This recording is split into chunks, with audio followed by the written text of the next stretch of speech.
All right, good afternoon, everyone. Welcome to the Dorman Lunch and Learn. My name is G. Truglia. I'll be your instructor, and today we're going to cover using a scan tool to set select PIDs.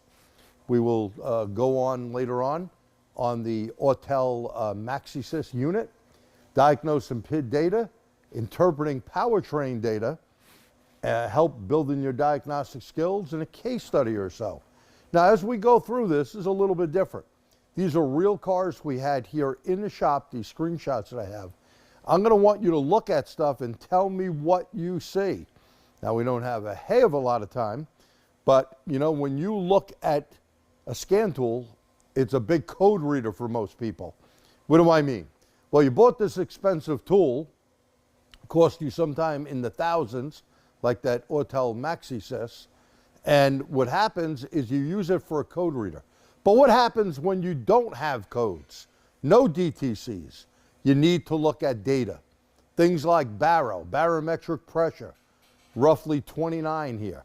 That makes a big difference. We're 300 feet above sea level here, 40 miles up from the World Trade Center where you're right at the water. So I need to know that. My guys need to know that because that could skew all your fuel trim deliveries and timing curves and stuff. So a lot of people don't look at that. You need to. So we're going to go through here. All right, first we're going to start with this Ford Mustang that came in, and it is a 4.6 lean DTCs. You could see here on the eScan, we have battery voltage is high, probably a charger on it. Monitor is not complete for, that's dangerous. We'll talk about that. Monitors should be complete, and we got 2 DTCs in here. It gives us all the information on it. Let's click to the next slide. Here's where I want you to take a look. Notice we got 2 lean codes, P0171, 174, Bank 1 and Bank 2 lean.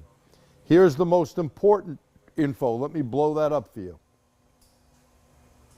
So let's take a look at that data. This is called freeze frame data.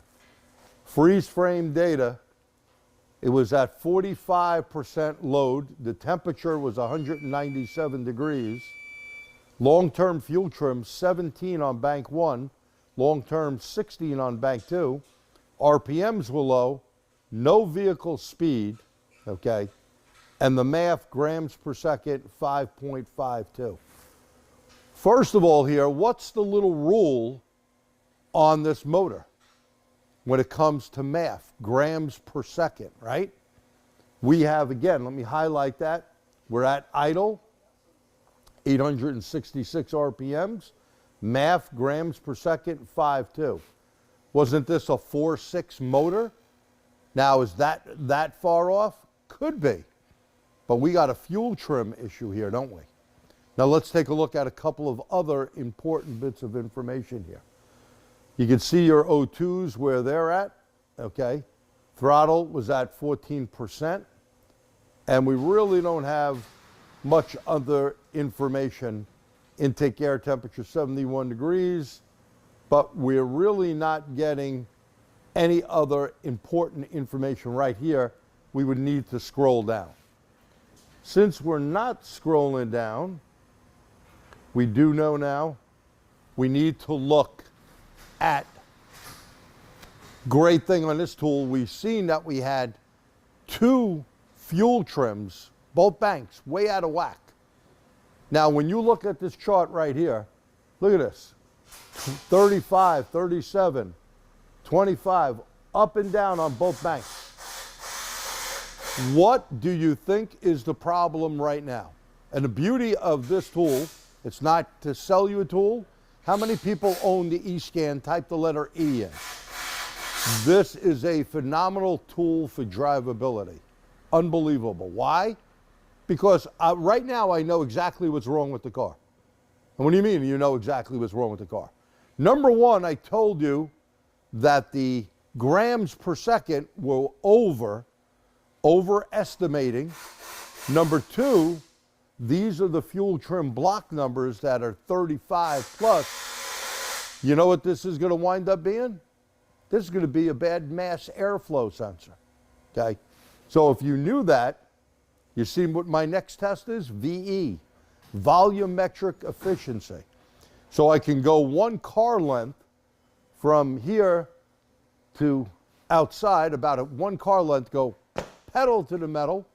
Here with calculated load in my particular area, if you're in Breckenridge, Colorado, for example, or out there in New Mexico where Bernie is from, they're 5,000 plus feet. Breckenridge is about 9,000 feet. It's going to be different than 90% of calculated load, isn't it? Well, one nice thing with this setup, you see the yellow is the actual volumetric air fuel. Theoretical, based off our 300 feet above sea level, the temperature was 50 Celsius or 41 degrees out when we had it here, and basically it's a 4.6 motor. The yellow is not meeting the red. This guarantees that we have a mass airflow sensor problem.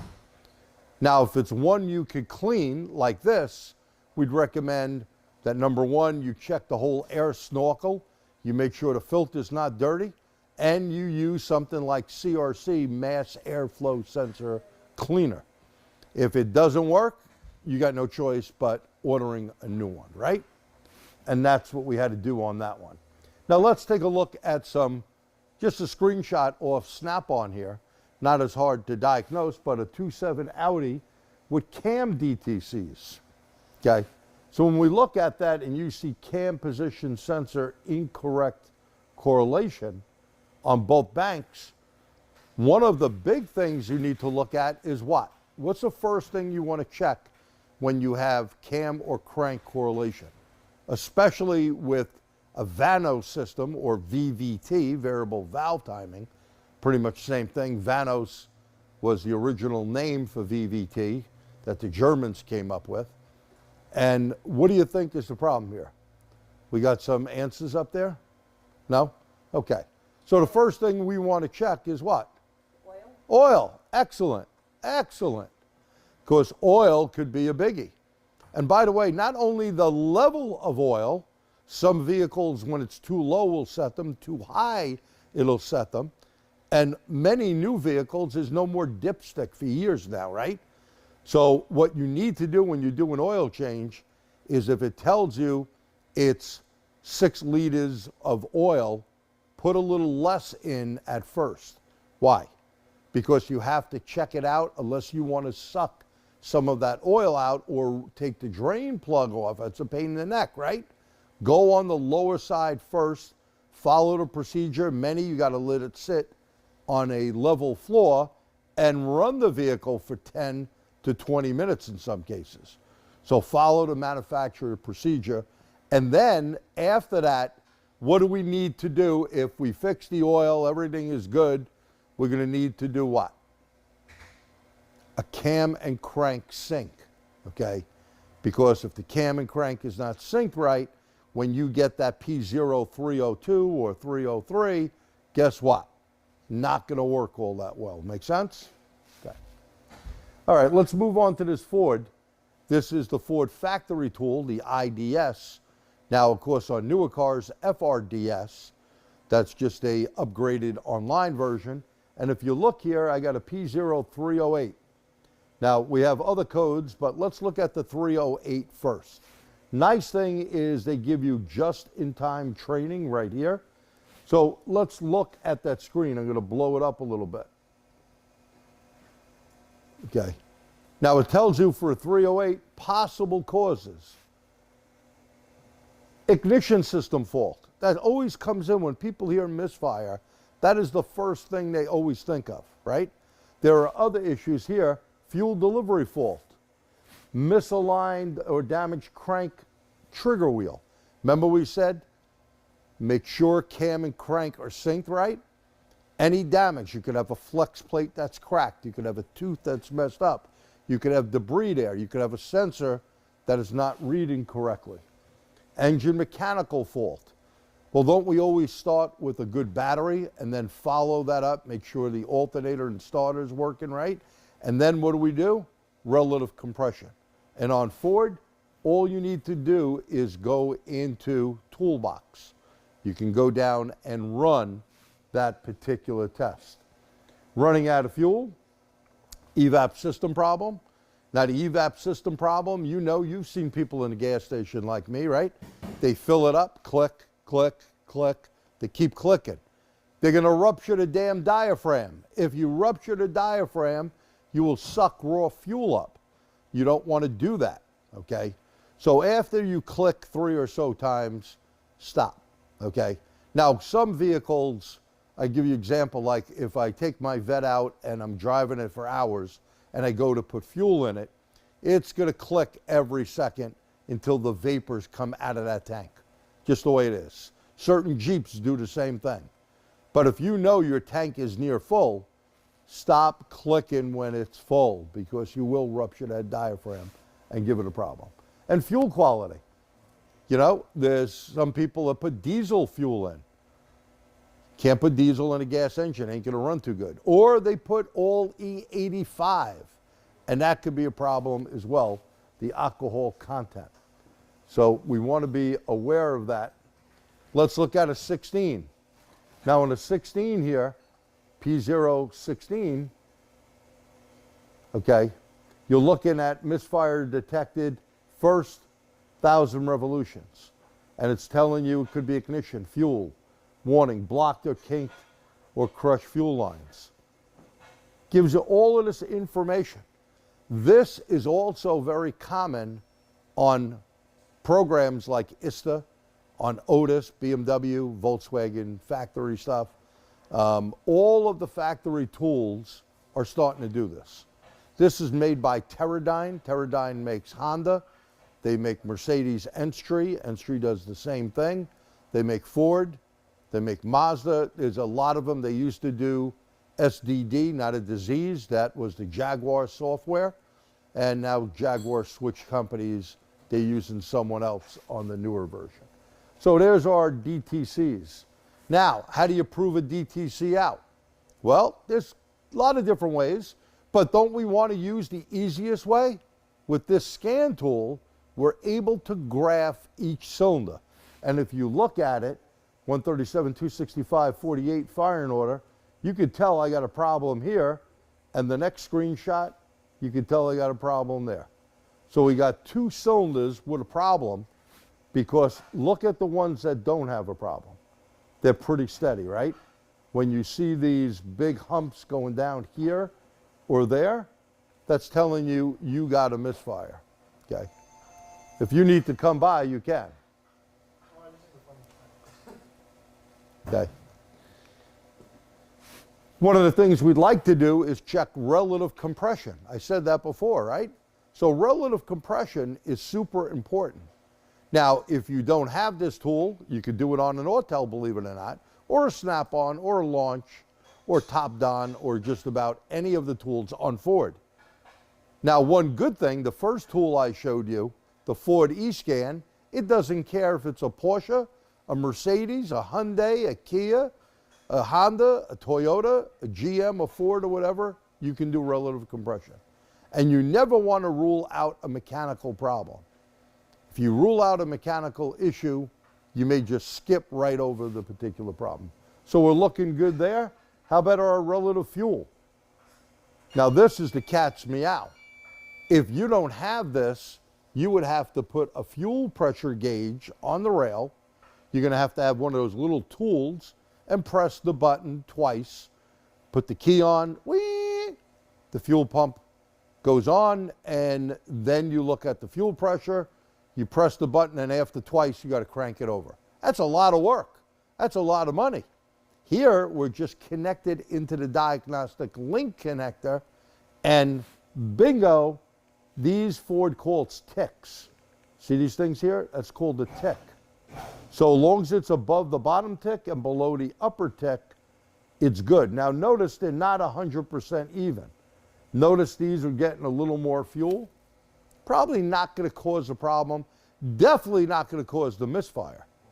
That is definite. So you can kind of rule that out. Now I got a question for you. If I don't own this tool, how could I do this easy without going to each injector with that OTC box or whatever little thing that you have to activate the injector? What could you do? We'll give you a second. I'll take a sip of water, and then we'll get back. I want you to write this down. And by the way, there is a handout that Doreen will post again if you didn't get it. And we always have the handout on the repeats. So this will be up on the different websites. All right, sometimes you can use the e-scan, not bad, thank you for trying, but how many of you have a pressure transducer? If you have a pressure transducer that could handle the pressure, so you see this right here? This will go on the fuel rail. And notice it can go up to 300 PSI. Now, do not do it on GDI, right? But it's 300. And here's the connecting part that goes to your scope. It's not going to look all that pretty like these bar graphs here, but it will do the job and let you know if you have a fuel problem without wasting an hour or two. You know, wasting an hour or two, that's big money. Now, I'm not saying if you have these tools that you should, you know, charge less because you could do it quicker. What you want to do is someone has to pay for your education, someone has to pay for your equipment. If you like giving it away, well, you can come here and work for free. Okay, I'll give you a job instantly, right? All right, let's move on. On those vehicles, it was just something in the particular cylinders. Let's look at Stellantis EVAP on the Chrysler factory scan tool. Now, I know it's a little hard to see, but that's how their screens show up. We're looking at EVAP here. So you can see the P0 456 EVAP small leak. Uh-oh, small leak. That sounds like a big headache. Mary would be having a conniption at this point. Right, Mary? Yes. See? Because small leaks are tough to find. So here it tells you all about a small leak, what you're going to need to do. First, you got to go through a big leak. And don't take the smoke machine out yet. Now, we have a smoke machine. We got multiple, believe it or not. But we're not going to take a smoke machine out if the scan tool will do the testing for you. Why? Because if the scan tool does the testing, it's going to be more accurate than the smoke machine. So follow me through here. Next step, it tells you, you know, your fuel must be below 90% level, have less than 37 gallons, and it tells you what your percentage is out. Then it says here, phase 1, check stability of the system. So the system vapor pressure must be stable enough to run the test. Now you got to remember, a lot of this stuff, if it's not stable, if it's a return system, fuel goes up to the engine, takes heat on, and then goes back to the tank. Now the fuel is unstable. So how do they do that? The fuel tank pressure sensor is showing them that, and they got a specification right there for it. So you see, small leak. I took this 200 pascals into 0.02 bar. A bar is an atmosphere, 14.7 pounds, so we don't flop around, or it's 0.029 PSI. So when you look at that, and you can do conversions right on your phone. We all got phones, right? You speak into Google or Apple, whatever is your favorite, and you can get that translation. As we're going through, you can see it's starting to run a test. We're 11% with the test. And as it goes all the way through, it now would tell you if we had a problem or not. So this system was ESIM. The ESIM is closed. Does everyone know what ESIM is? You ever see those little white things on the back of a Stellantis or Chrysler product? Rams and all those? Has a little weight in it. Write this down. You must index that correctly. And what do I mean by index? If it's in like this, and you put it like this or like that, or a different way, it ain't going to work right. You'll be getting a code and never figuring the problem out. So take your trusty phone out, take a picture, and make sure you put it in the right way. There's 2 wires to go into it. It's not a solenoid. This is not like an LDP, a leak detection pump, okay? So the system would tell you if it passed or failed. So let's see what this came up with here. It says phase 5, intrusive small leak test. It tells us where the pressure is. The fuel tank pressure is now being monitored for 180 seconds. It starts at 200 PA. The ESIM is closed. Then the test will pass if the pressure goes above 200 PSI. The test will fail for a small leak. So you're doing a complete test here without using your smoke machine. Now, you got to remember, a lot of people still have tons of problems with when they go to fuel, they don't tighten the gas cap correctly. They don't put it on right. So don't take out that smoke machine, especially it would be on a 20 thousandths leak, very small. Another note, if you take out, let me grab my smoke machine right here for a second. If you use a smoke machine, don't only look for smoke, look for the ball. If a 20 thousandths leak is where my finger is, if the ball is above 20 thousandths, like up here, you got a problem. And notice here it says 5 minutes. Come in a little closer. Do not press the button more than twice. Do not press the button on this more than twice, because a smoke machine puts out smoke that turns to oil. You will ruin, okay? You can ruin something. Let's move on to a Toyota Sienna with a Misfire. And this Misfire on this is a 300, random, a 301, and a 303. So we have 3 codes and 2 pending codes. The pending codes are not decoded in 1130 and 1133. This is on a Toyota. Notice we did not select Toyota here. And 2002 is not going to have permanent codes, right? What are permanent codes? What number is that on permanent codes? Please type that in. We have freeze frames, 2 different freeze frames. Now look at this. You have codes for a 300 and a 301. Look at the freeze frame data. Toyotas are one of the companies that can give you more freeze frames. They could maybe pop out up to 6 of them. So here we got a 172 lean condition. You look at it, minus 18 long-term one bank, minus 19, and we're at 1,000 RPMs, and it's 32 miles an hour. And the temperature is 161 degrees, 18% load. Watch it, the next one. Now you got another one for the P0300. That's another freeze frame. And here it's telling you it happened at 60 degrees Fahrenheit, 30% load, long-term fuel trim minus 40.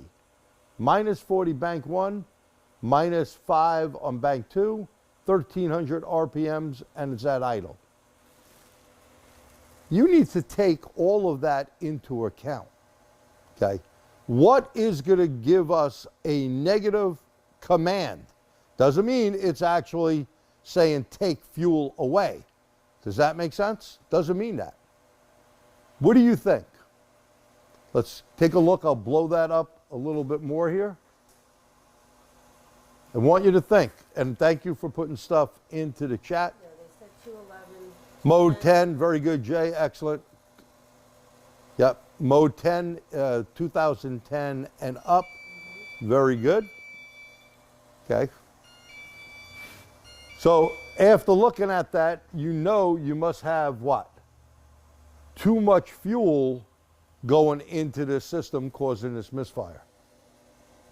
And if there's too much fuel, the air-fuel ratio sensor is basically going to see a positive number or a negative number? Since this is a Toyota, what is a good running Toyota motor? I think we got Dorman hats to give away if you get it right. We'll put your email in there. What is a good Toyota reading at a hot idle? How much? 3.3. 3.3, excellent. Type in your name, you two guys that got it first. Type your name in, we'll get you out a hat. Okay? Good old Dorman hat. Now, here's the next question so you can win a hat. How about if it's too rich? Where does the air fuel number go? Does it go up above 3.3 or does it go below? So again, it's rich. Where does it go? Below. First guy to put that in, type in your email. All right, let's move on here to a 2008 Chevy Suburban 5.3, and we're looking at data. One of the things you always want to look at is seeing where we're at engine speed. We're at idle, okay? So we see it's a 5.3 here. We got barometric pressure was 29. Uh-oh, map at 10 inches. You think we got 10 inches of vacuum on the motor? Is that correct? We got 10 inches. Not making that up, it's right there. You got 10 inches. Is that good or bad? And what do? So Mary, I'm going to ask Mary a question. Mary, if my baro's 29 and my scan tool's showing me 10 inches of vacuum, is that the correct vacuum reading? I think you've got to add, subtract 10 from 29. Ah, look at that, Mary. She's so smart. Mary, if you couldn't hear her, said you need to subtract map minus baro. 10 minus 29, this engine has about 19 inches of vacuum. So if you got that answer right like Mary, she thinks she's getting a bonus for that now. I don't know. Maybe I'll buy you lunch. How's that? Very good, Mary. The other thing is our injectors. We're at 2.4 on injector open time on a non-GDI. What is the range of a good running motor for injectors to be on? What's the on time? You know, there's nice to know and need to know. And this is a need to know. My friend Don carved me a little thing, Mary's husband, carved me a nice thing that I have in my training room that actually says nice to know and need to know. Right, Mary? Right. So this is a need to know. What do you think it is? Write down, what's the range? Is that too little? Too much? These are things that when you look at data, forget about codes, okay? Because codes, sometimes there's no codes on a car or vehicle and it's running bad. Anyone throw an answer in there? Yeah, 1.5 to 3.0 ms, 2.0-ish to 3.4 ms at idle. All right, some of you are close, so write this down.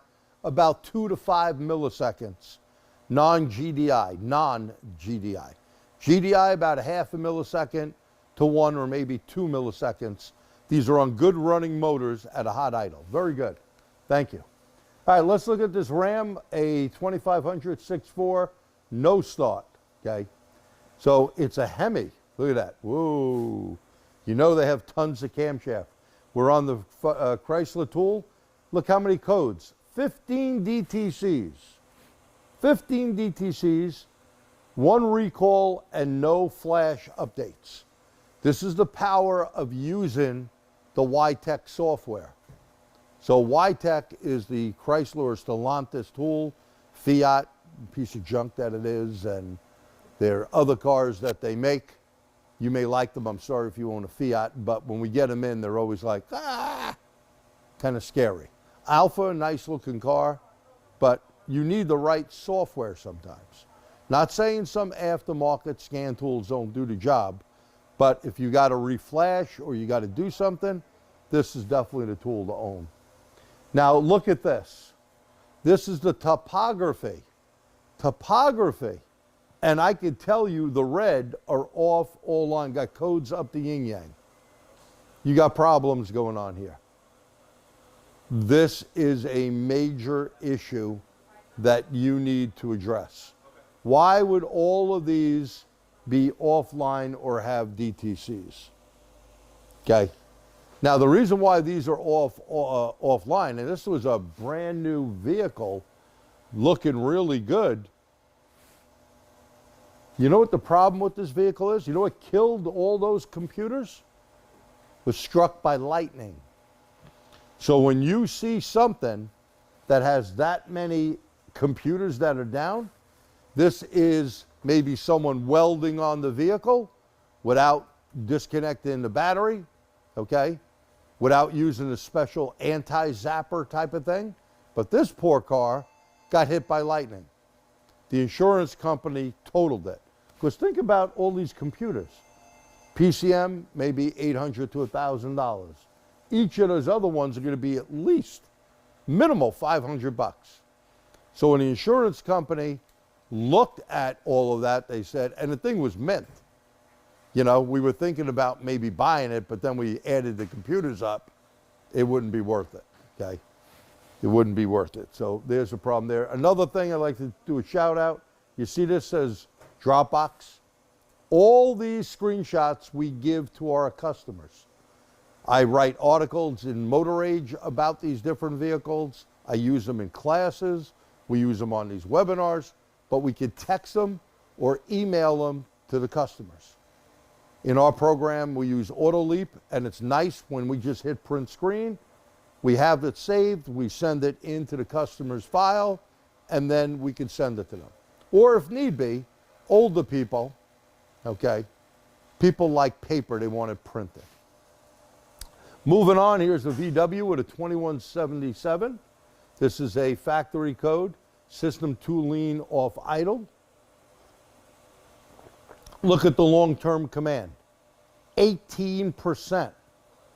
This happened at 41 miles an hour and at 2,200 RPMs. Good thing, all the monitors are ready.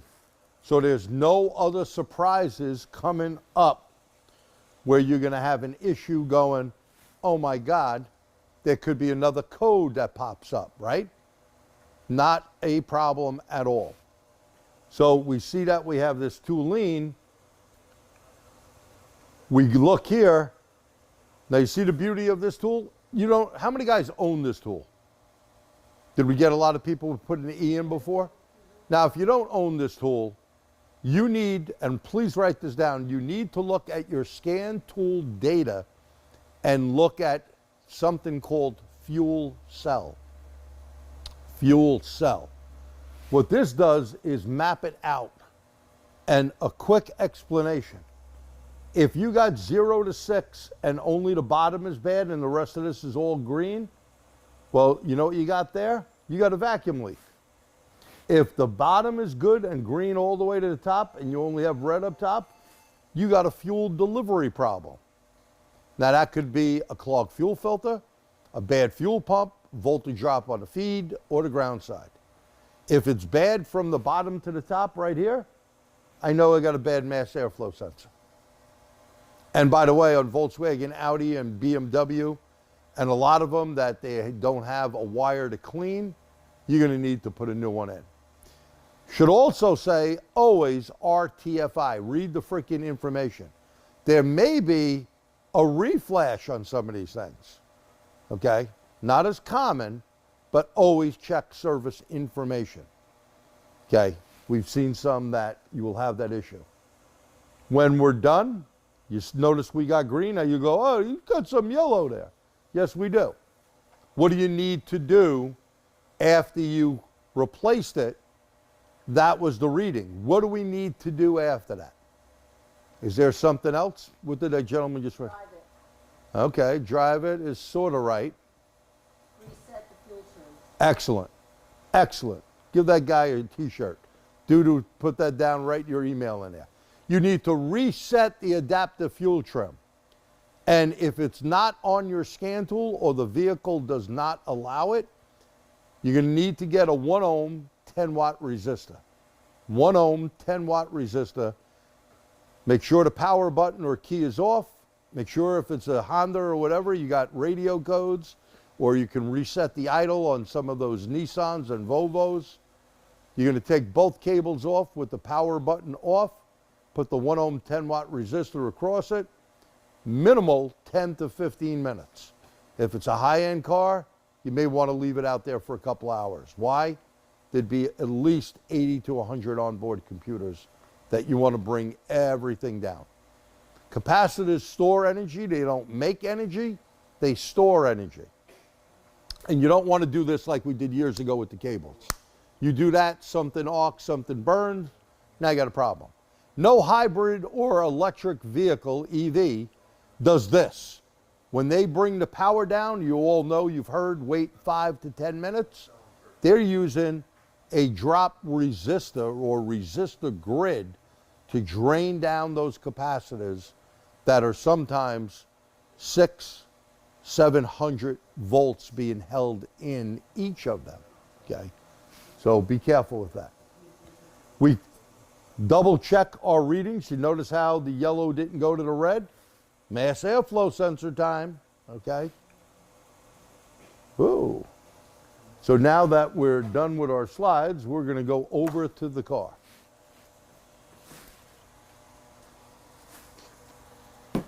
Okay, if we could switch to the scan tool. And I'm just going to move this here so I can read any comments.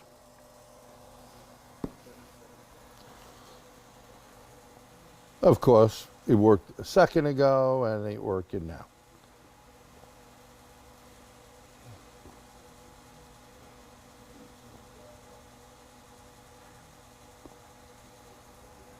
Nothing? Nothing. It just worked. Hang on. You know, this is what happens when it's live. When in doubt, unplug. All right, we replugged and plugged.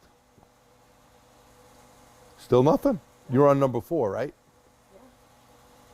Yeah. I can't believe it. It just worked. You know, I test all this stuff before we go on. It worked. I'm going to put you on. Okay, stick me on. Let's see if that goes. No, sir. I may have to reboot the scan tool. Came on and went off, it said. All right, let me do a restart. Not sure. All right, I'm putting you on. Yeah. So anyway, we're on a Subaru over here, and we're using the MaxiSys, and it usually works really well. I mean, I did a 2-hour plus webinar with this tool and didn't have a problem. But of course, you know, we want to do it at a lunch and learn, and we have an issue, right? So it should be popping up any second. Still nothing?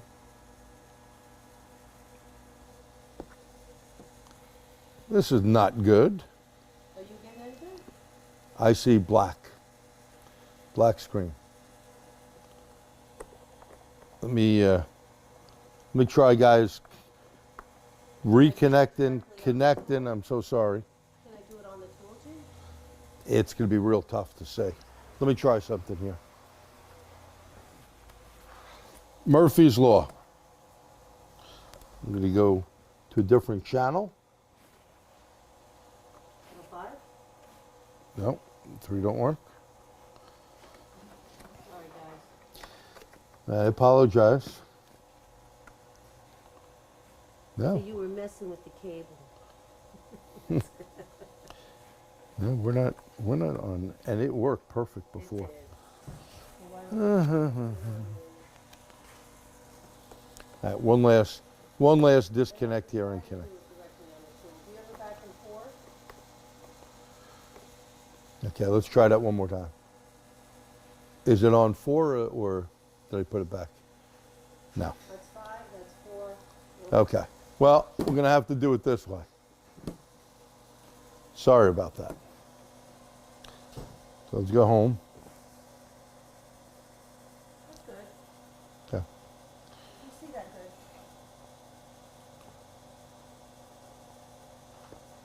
We'll go into diagnose. The first place we want to go is basically see if you got any DTCs.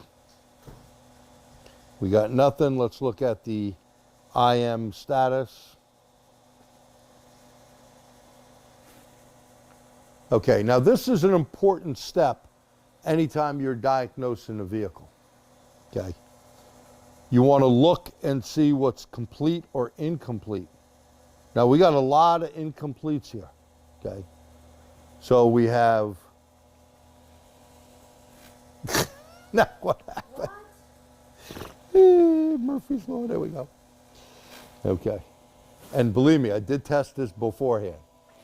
Okay, so we have fuel system, comprehensive component, and catalyst. Well, fuel system should be ready all the time. So misfire, fuel system, comprehensive component, they say they're incomplete this drive cycle. Let's go back and select, since DTCs are cleared, let's see if any of that is complete. And it's basically telling us that misfire is not available. These are not available. But here, going down here, we see that you have to scroll down. Now tells you fuel is okay, comprehensive components okay. And the big ones we want to worry about, catalyst is okay. EVAP okay. Oxygen sensor, heater, and that are okay. So on this tool, we just had to go down a little more. Because look what happens if we looked up top. Not available. Okay. Misfire monitoring. So we need to know our tool a little bit, buttonology. In fact, tomorrow, out in Chicago, Ken Zander's doing a hands-on 3-hour class with this tool, part 1. We did an online webinar that you can pay for at the DormanTrainingCenter.com site for $40 and see it. And we will be offering a live hands-on class here with this tool, and we'll also do it somewhere down in Florida with Pete Meyer and also with Josh, and maybe in Spanish with our friend Ricardo, who I'll introduce in a little bit. So let's look at some live data. And the live data we're going to want to pick is important because we're going to want fuel trim to see where we're at. Of course, it's taking its sweet time, coming up with all the different PIDs that could be available. Okay, here's our data. And if we go down the list, we look at fuel status, are we in open or closed, calculated load value. This is also important to look at. So let's see if I hit that. Nah, it doesn't blew it. But notice the percentage that you're at. Why is that important? Because if you're looking at fuel trim and you're having a issue with fuel trim, well, where was the load at? Sometimes vehicles have a load of 20% or more. You can hone back in on this, Doreen. So these are all the generic PIDs. And when you want the fastest update rate, you're going to want to select only the ones you want selected. Okay? Because if you select all of them, you see this big list of 40-something. Not every car will have 40-something different parameters. But it's going to go very slow down the list, like my hand moving. You see that? It's going to go very slow. Okay. What's the link to that setup? DormanTrainingCenter.com, and you should see that right there. Okay. All right, so vehicle information, this would be mode 9, and it wants me to turn the key on and off, which I didn't have to. Let's see the general information. So it's telling me here everything about the vehicle. There's the ID number, okay? There's no calibration number in there, but it does have this calibration. And you can look at all that data, very important.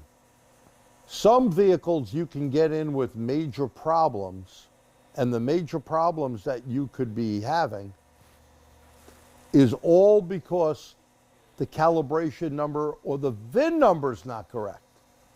Now, you may have heard or not heard this before, but we had a vehicle come in, an Explorer, I think it was about 2019-ish.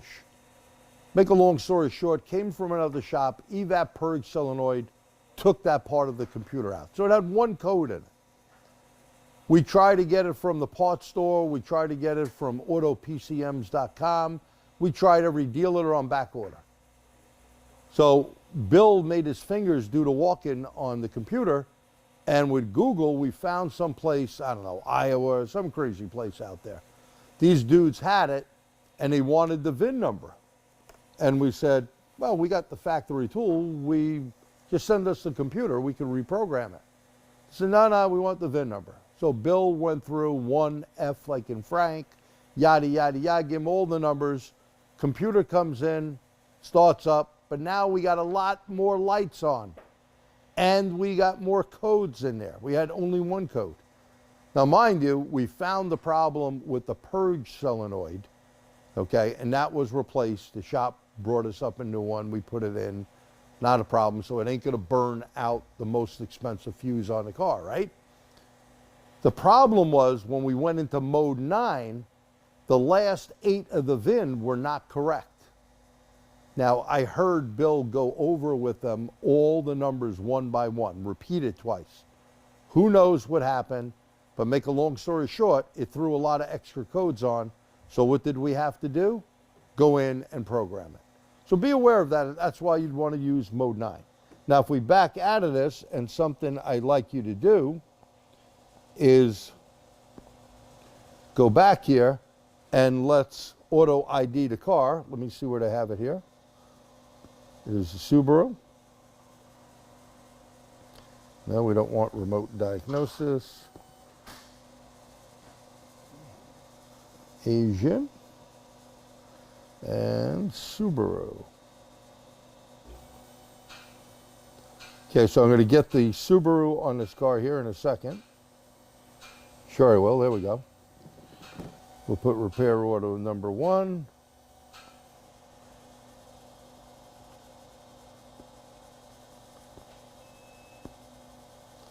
All right, now this is an important thing to do, to go in, and we're going to automatically select this.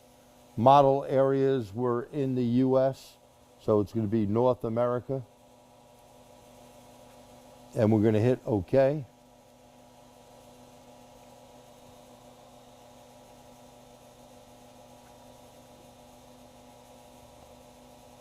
I got to look at it. Sorry, guys. Got to hit the word read the VIN. The VIN came up. Once the VIN is up, I hit OK. There's all my important information. We're going to go in. And the beauty of this tool, I don't know, anyone out there have this tool? You can put in A for Autel, really a good tool. And if you look at it, it's going to give you a whole bunch of good info here. Now, one of the things I'm surprised it's not doing is giving us a, I'm going to do a pre-scan.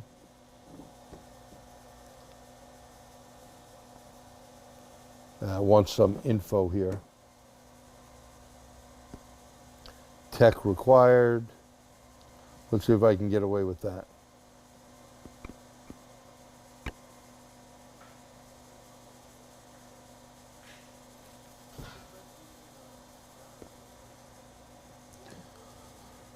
Okay, so now it's going to go through and read stuff here. You can see it went down past the first one, so I got nothing in there. Very important thing for you to do to make sure that there is no faults in any systems. Reason being, the customer brings their vehicle in for you. Now you see we got one fault in airbag, right? SRS, I'm looking backwards at it. Yep, it says airbag. Now we'd want to make the customer aware of that problem. Now usually it gives you topography, but I don't see topography coming up on this. Usually it's when you first go into it. Now looking upside down, I could be doing something wrong on it, but I doubt it. I've used this tool multiple times. Usually it pops up. So as we're going through, you can see some computers are not on board. They're not speaking. There's another fault in, what is that module there? An integrated unit module. There's one fault. And you can see where we're at on the status bar. There's quite a bit to go, and tells us we got 2 DTCs. So this is important stuff to do after you go in generic, okay? It is something that you should definitely check, because you want to make your customer aware of any issues. Now, when you go into the enhanced side here, the enhanced side is basically going into the engine part. You're going to have a lot more parameters, a hell of a lot more, okay? And that could be a lot more confusing than if you're just doing generic OBD2. That's only for drivability. Here, you need to look at the whole vehicle. And also, you hear that little humming noise in the background? No, that's not Mary singing to herself, okay? That is actually the battery maintainer that we leave on the car when we're connecting the scan tool or leaving the key on for an extended period of time. So right now, there's only 2 DTCs. We're 90-something% done.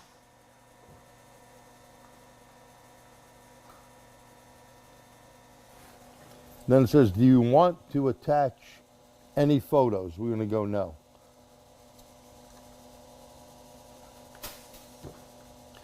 And then let's take a look at that airbag fault. Oh, I'm curious about this fault here, this integrated module. Don't know what they mean by that, but it's, let's see what they say. Please select the function. So I got to look at this. Sorry about that. Well, let's look at the trouble code.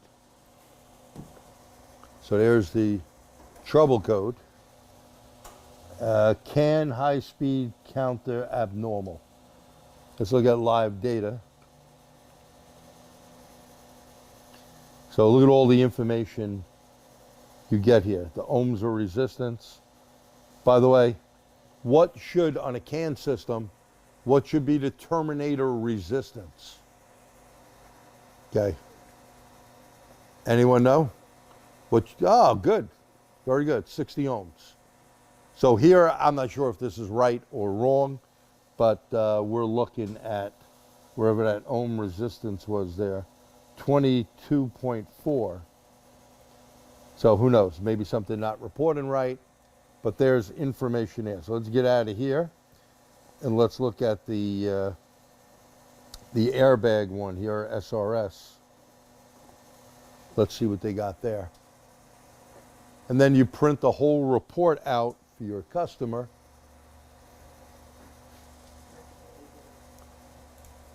Yeah, usually 2 120 ohm resistors, that equals 60 ohms. Oh, didn't that do that? Oh, I think I must have hit the button again rather than hitting trouble codes. There we go. And this has another CAN thing. So it's only CAN errors that I would look at and then make sure you log them down, clear them out. Let's go into, so hard looking upside down. I'm going to go into the engine here for a second. Look at it quick, and then we're almost at the end here. Knows the motor,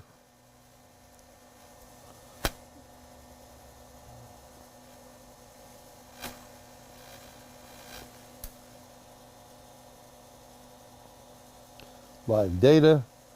And look at all the data they can give you.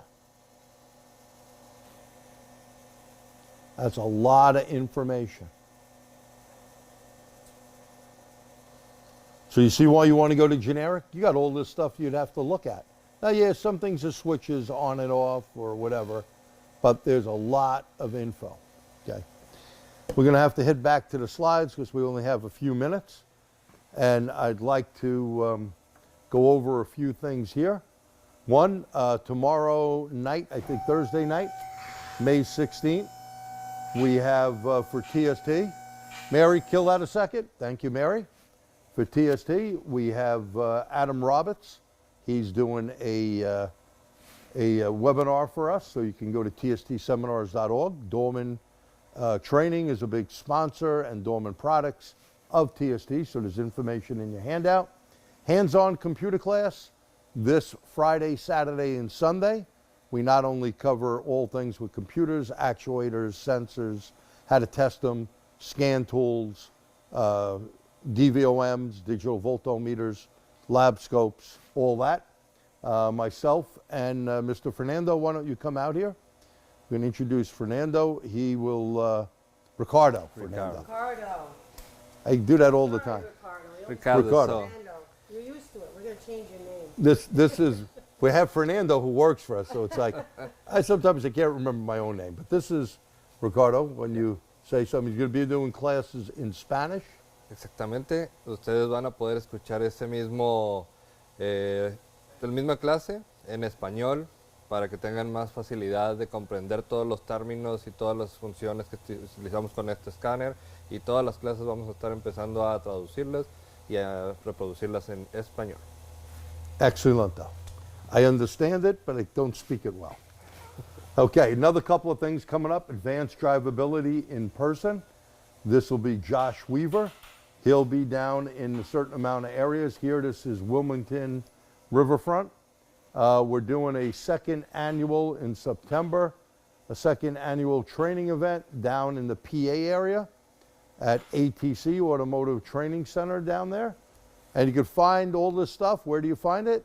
On the Dorman Training website, okay? And here's one, Swede and myself. And by the way, tomorrow, for heavy duty, Swede Owen is doing computer sensors, actuators, part 2.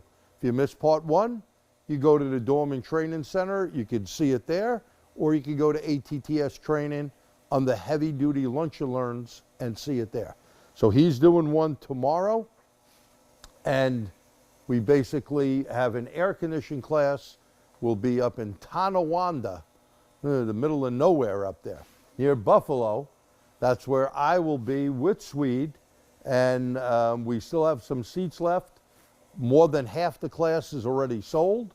So if you work on heavy duty, you want to learn air condition, it is a 2-day class. We supply safety glasses that must be worn throughout the class. You'll get a full color book. We'll try to give you a MAC certification through that as well. And there's all the information, June 19th and 20th, up in Tonawanda with Swede Owen and myself. If you have any questions or comments, do you think today was helpful? If you thought it was good, put the letter Y in. If you thought I was terrible, put the letter S in for sucks. How's that? Questions? Somebody asked if you were ever down in Texas. Anyway. Yes, in Texas. I did a lot of stuff in Texas. We have our customers, O'Reilly. Oh, someone gave me an S. Okay, sorry. At any rate, we're all over the country. Hopefully, these lunch and learns are helpful for you. And who is that, Tyler? Tyler, if you gave me an S, can you tell me why I suck? That'll be good. That way, next time I won't suck as much. I'd appreciate that. Once again, I want to thank you from New York if you have any questions. And thank you guys for the kind comments there. And I see Ross from Canada. God bless you. Hopefully you're doing well. And we're going to see you on another Lunch and Learn next month. Next month will be our first Spanish Lunch and Learn with Ricardo, not Fernando. That's my guy.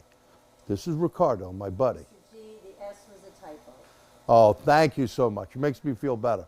Otherwise, I'll lose a couple more strands of hair that that I can't afford to lose.